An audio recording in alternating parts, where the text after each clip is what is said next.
It's about history. It's about preservation. It's about sense of place here on Eastern Long Island. With Esperanza Leon, I'm Irwin Levy, and this is Our Hamptons.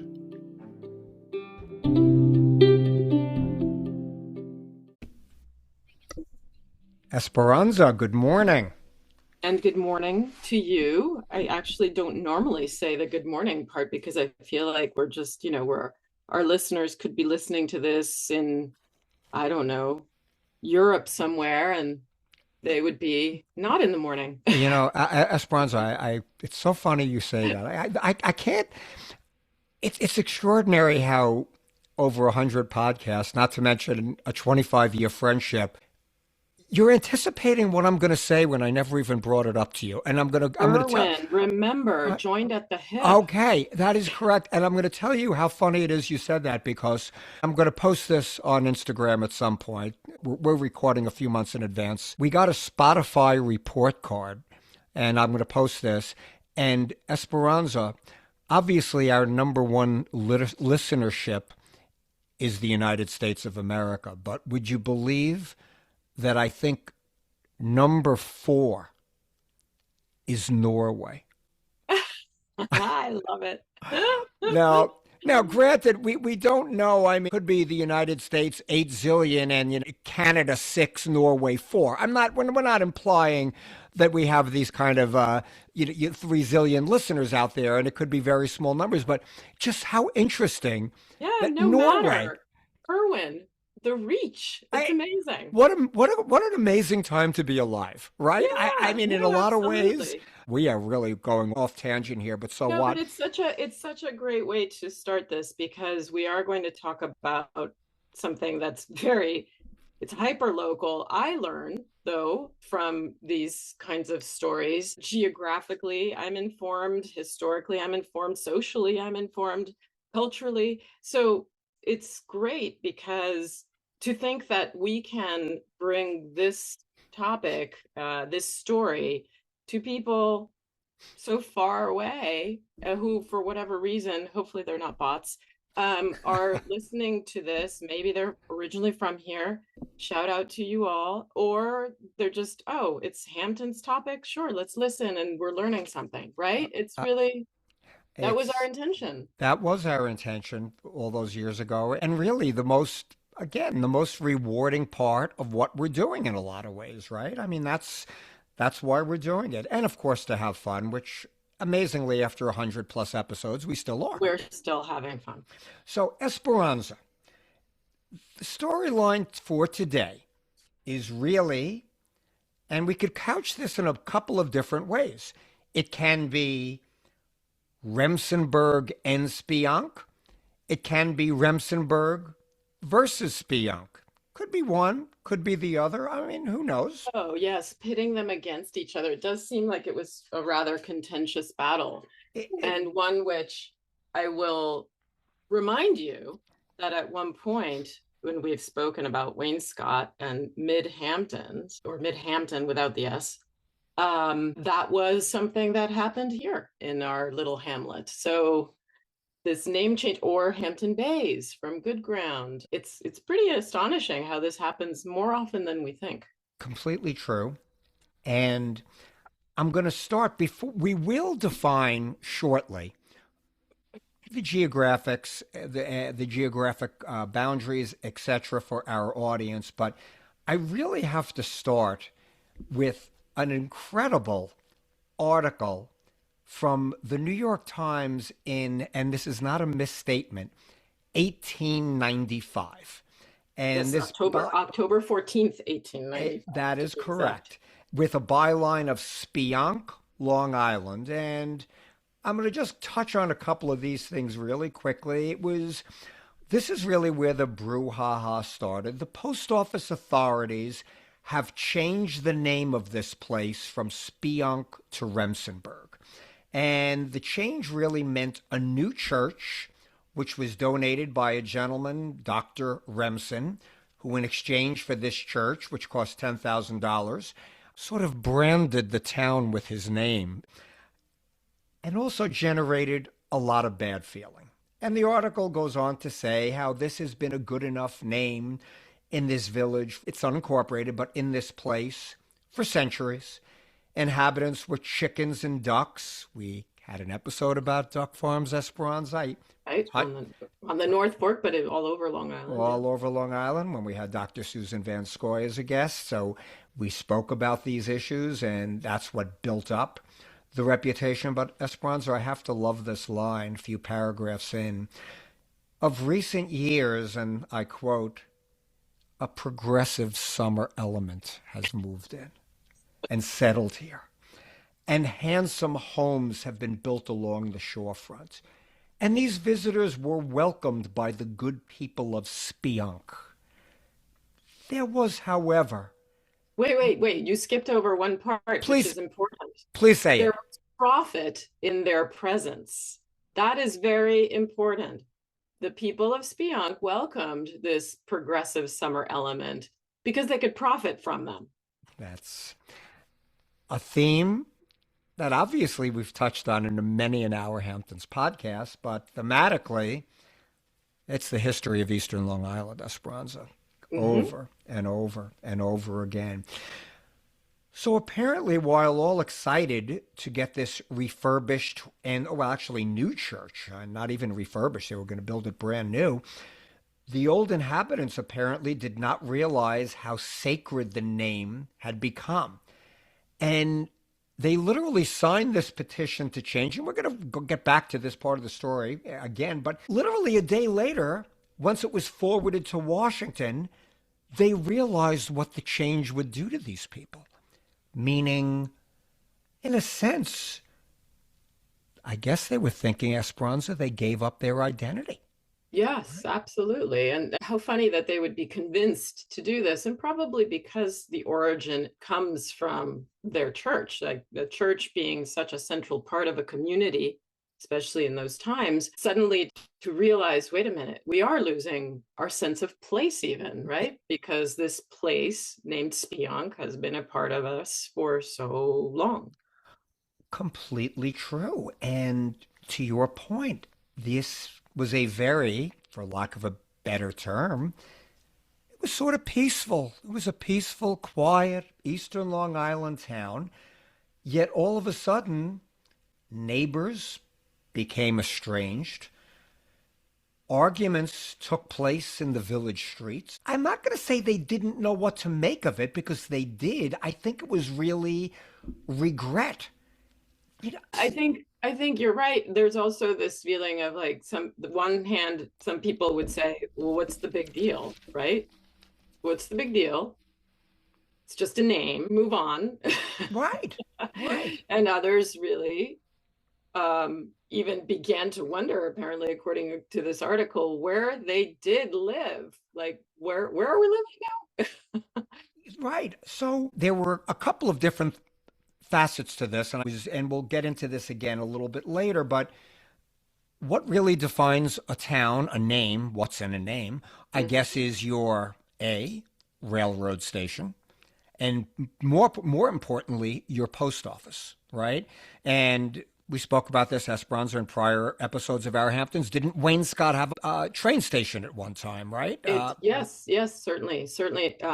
But yes, but I think more importantly, what you're saying is something that becomes that human construct of society of, okay, now we're organized, we have a post office. Place names are actually more about, I mean, in this case, this is an indigenous name.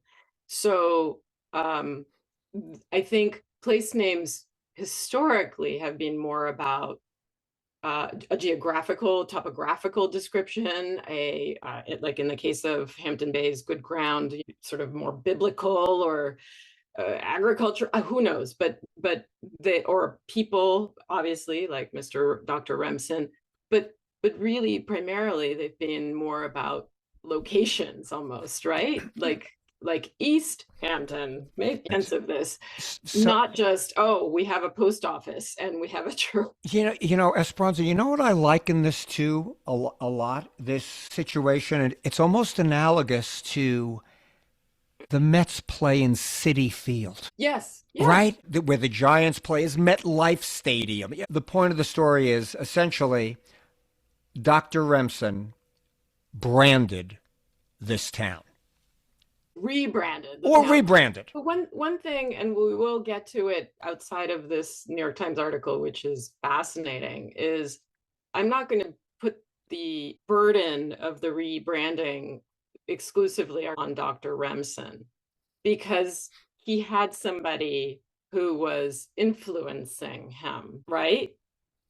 Their church leader was doing this. That's Is that really not correct? that is correct. And it was the church leader. And we're going to get into that in a minute. But I think before we do, and we do this on our Hampton, sometimes we start towards the end and go back into the middle. But we really should, just so to provide clarity for our audience, where we are talking about.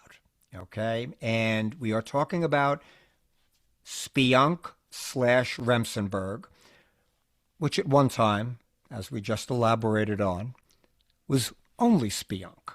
Okay? Yes. This is western Southampton town, the southwestern portion of Southampton town.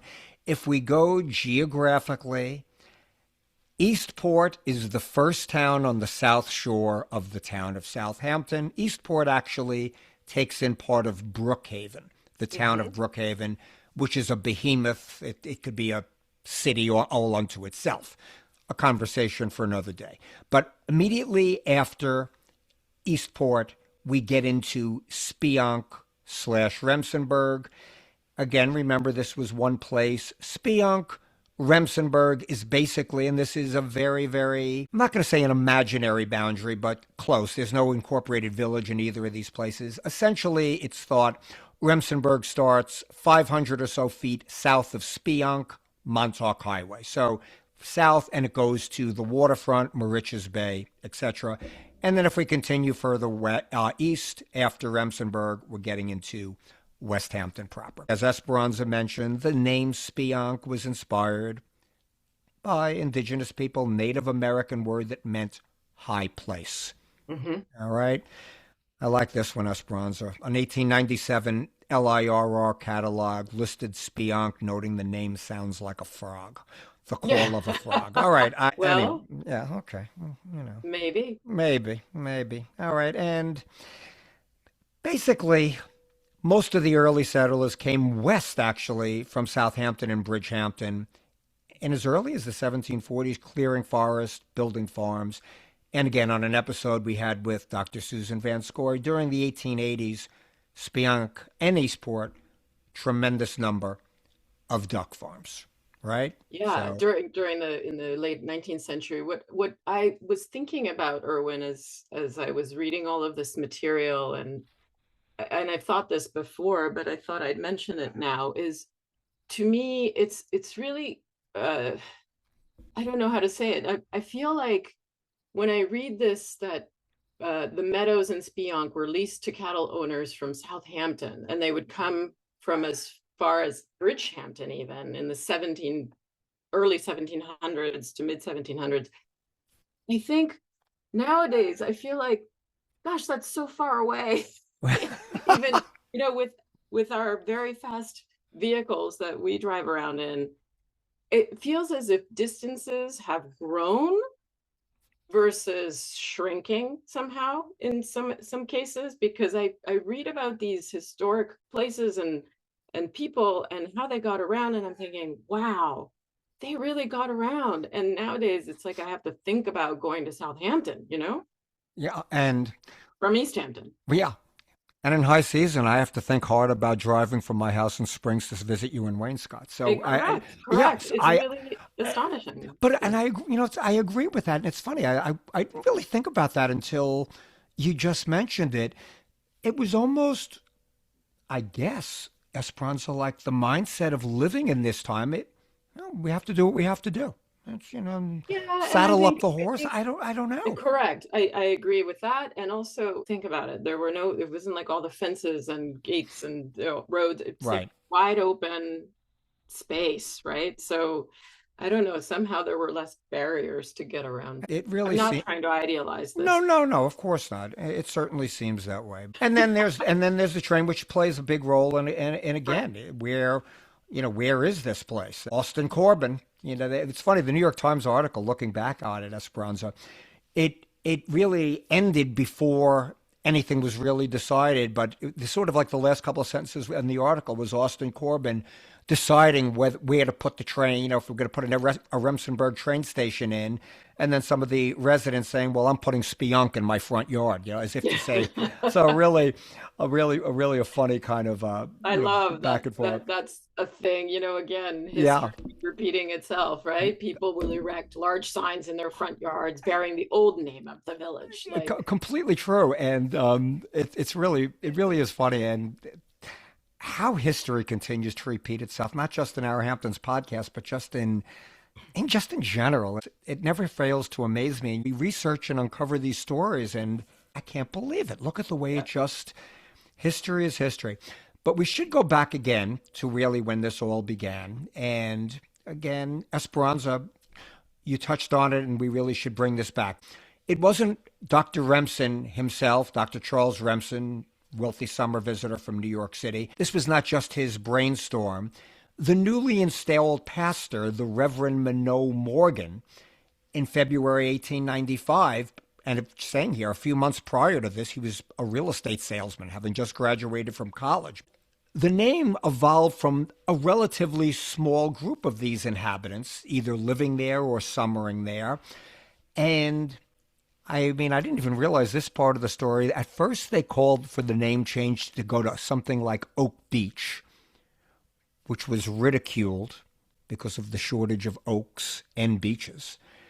You know, always reminds me of a place, Esperanza, when I was a teenager and in my 20s, the Oak Beach Inn that they used to advertise all the time on radio, OBI East, they used to call it, was this big, big club of its kind. But, Well, to me, it also reminds me of several streets, small cul-de-sacs and places that have been developed here on the East End that, for instance, will be called Farm View. And then you have just development of enormous houses that have zero farm aspect to them, right, right. or view for that matter into any kind of farm.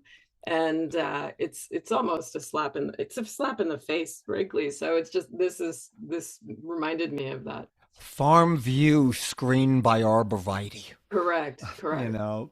Yeah, Oh, yeah. gosh. Wishful thinking is what Yeah, that is. completely, completely. But so anyway, this pastor, Reverend Morgan, promised that, and Dr. Remsen was really thinking about erecting a library, a public building. He had other thoughts, I mean, which was, again, very generous in a lot of ways. And here's to your point, we shouldn't be painting Dr. Remsen here with an evil brush. Apparently, this Reverend Morgan was almost, dare I say, Oh, he was the the instigator, no doubt. yeah, he seemed to be the Yeah. instigator. Hey, Dr. Remsen, how about building a memorial church and we'll exalt your name? And apparently Dr. Remsen agreed under Right. the Yeah. condition that there was no objection to be made by the people. And Sounds like a very reasonable man. And I am going to point the finger at the Reverend Morgan as I don't know what to call him, the the sleep, rabble rouser. the sleep. Yeah, that's what we call them in Queens, right? I mean, Yeah, the instigator. the instigator. Yes. Yeah. So, as Esperanza, apparently, this petition afterwards, and we went over this, how the undersigned residents to have the name of Speonk as a post office retained and protest the change to whatever Remsen, Remsenville, Remsenburg, and apparently then a letter from the office of the Postmaster General in D.C. Yeah, it Jamaica, gets Queens. really, really Yeah, in the weeds here, but I want to just backtrack a little bit because so there was a petition made to the Postmaster General to change the name, Right. right? Yes. Thank Speonk you. to Remsen, Remsenville, Remsenburg, whatever you have, whatever you choose. Our Hamptons However, podcast audience, we're going to have Esperanza Leon clearly lay this out for us because this the is, timeline. but yeah, please, thank you. So, okay, so that is Yeah, part so one, there Esperanza. was Thank the you. first petition made under Mr. Morgan's guidance, I would call it, to have a petition signed to change the name of the hamlet. And to make that name change official, they had to petition the Postmaster General, because the post office is the sort of the important part that designates the name, the place name. So there was that petition, but then it was, as we had touched on earlier, there were people that maybe even signed that petition, but then said, wait a minute, what did we just do? So then there was a counter petition in July of 1895 that was actually, interestingly, signed by 52 of 80 landowners. Like that's not insignificant, right? So there they were saying, we want the Speonk name of the post office retained. And I quote, and humbly yet vehemently protest against a change to Remsen, Remsenville, Remsenburg, or any other name. Essentially, it was, and Esperanza, thank you for that because reading this, it is very, in its own way, that it's dense. It's almost confusing Oh, it's because so confusing. it's Yeah. confusing And because remember, at the time, the post office wasn't necessarily like this grand old building in this little village. It was in somebody's home. and to what you really brought out is if you wanted to break this down in one or two sentences, we vote to change the name. On second thought, we don't want to change the name. Right. Right? Yeah, something like that. Yeah. That's really what it became. And you just fast forward this. The article written by the Michneys about this, it's almost quoting a lot of the legalese, and it's really hard to get deep in the weeds. I mean, I've underlined so much of this, and I'm reading this, and it's just the density of it. And one thing that I keep highlighting is that it was Mr. Morgan, not Dr. Remsen, Mr. Morgan, who kept insisting that the name Speonk was unpopular with a large majority of the residents. This guy was a spin doctor or something, because he really had everybody going. And if we push the story just a tad along, again, when we mentioned this earlier, breaking this down, there were two real defining places where this could be named: the railroad station, the post office, right? Now, present day, remember, there is a Remsenburg post office and a Speonk post office. But back then, dated Speonk, New York, the 10th of May, 1897, there was a list of 109 signatures to restore the name of the post office from Remsenburg to Speonk then, and it fell upon deaf ears. The name of the post office at that point was changed, but the Long Island Railroad refused to change the name of the station located in Speonk. So 1897, if I'm getting this correctly, and believe me, my mind is getting discombobulated reading all of this legalese. Railroad station, Speonk. Post office. Yes. So really what you're getting at is one post office for Speonk and one post office for Remsenburg. But the train station retained only Speonk, which it does to this day. Right. And the post office had no authority over the railroad and could not order them to change a name. I'm assuming that dialogue was, well, we want to have common ground. We want to have clarity. This is very confusing. Right, and right. But the railroad policy was to name the station after the nearest post office. You could see what's going on here. Yeah. How crazy this is. So in June of 1897, pressure from the Postal Department, which gave a lucrative contract for postal rail service, okay, finally caused the railroad to change the name at the time from Speonk to Remsenburg. Which Right, was a blip. which was a blip. Thank you, because That's very confusing. Esperanza, I read this. We researched this. I read this before we signed on. I read this 5 minutes before I signed on. I'm reading it now. I'm more confused than I was an hour ago. This lasted, Speonk to Remsenburg railroad station lasted for just over a month. That's correct. And then what they did was, as I referred to earlier, so they did finally just establish a new post office called by the old name, Speonk, which was close enough to the railroad station, which was the definitive sort of, that's why the railroad station would be called by that name, to parallel the closest post office. So now they establish a new post office closer to the railroad station called Speonk. That's it.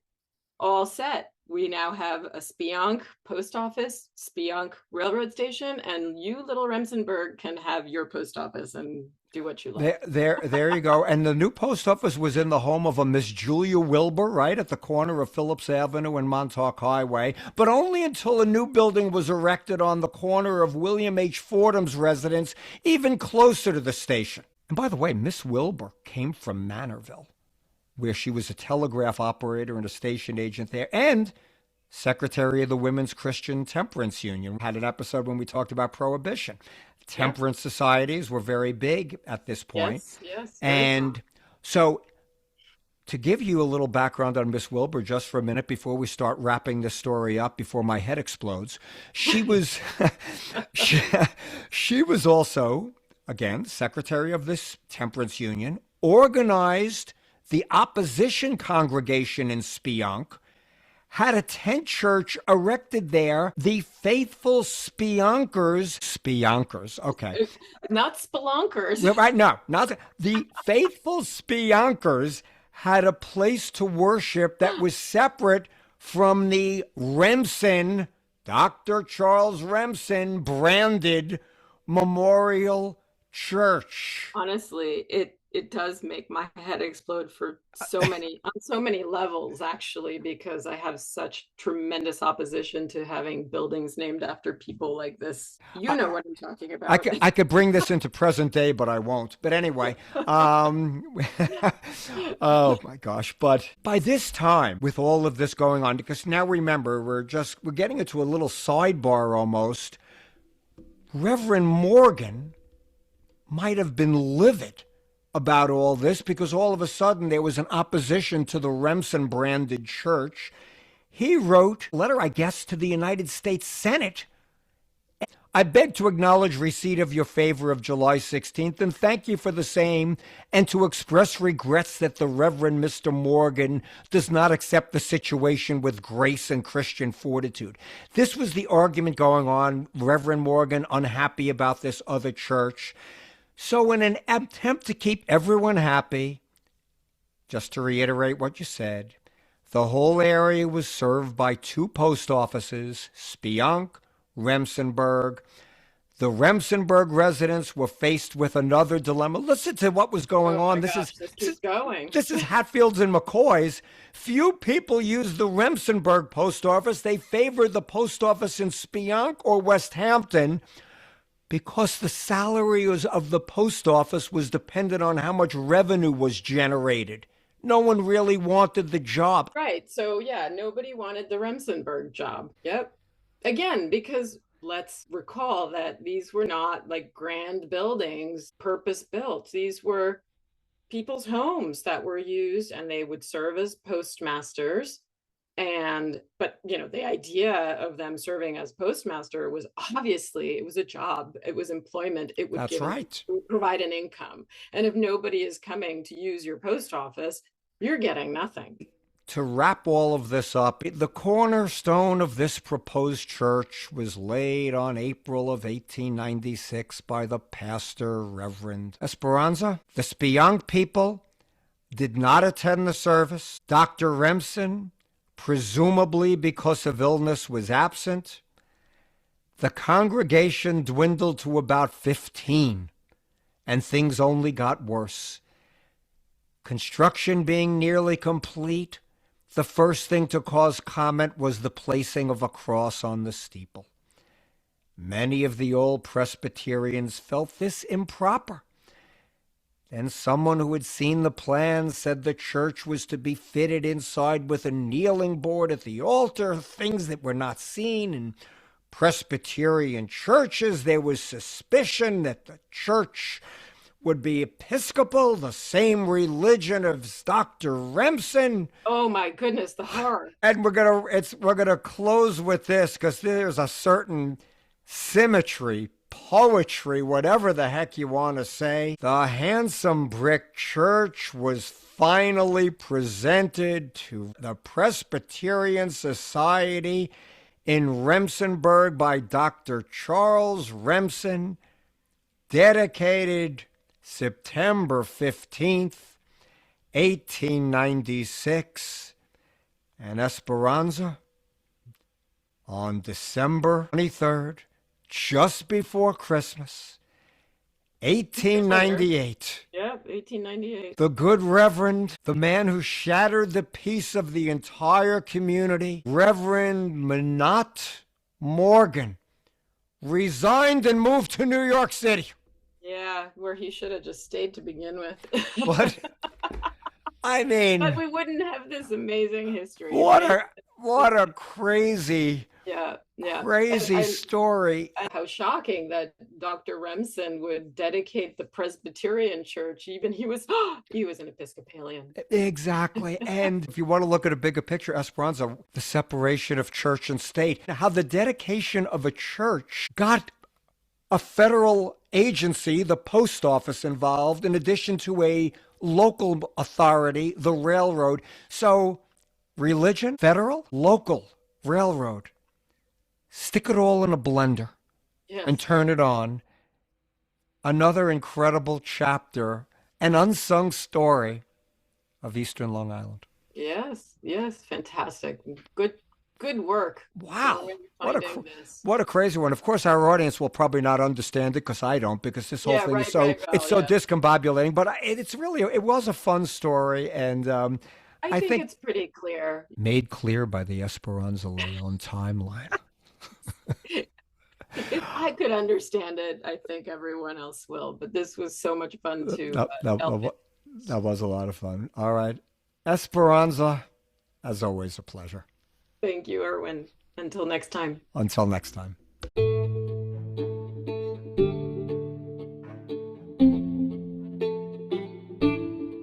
Thanks so much for joining us. New episodes of Our Hamptons are released every other Tuesday. Find them wherever you get your podcasts.